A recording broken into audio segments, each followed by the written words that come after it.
She said, oh, what's that? I said, it's an anti-snore pillow. She goes, I'll be damn works, because if he does, I'll be so happy I can get a good night's sleep.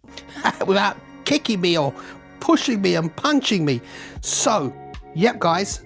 Obviously, I'm not going to try it out now, but I'm going to unbox it, show you what it is for all you snorers out there.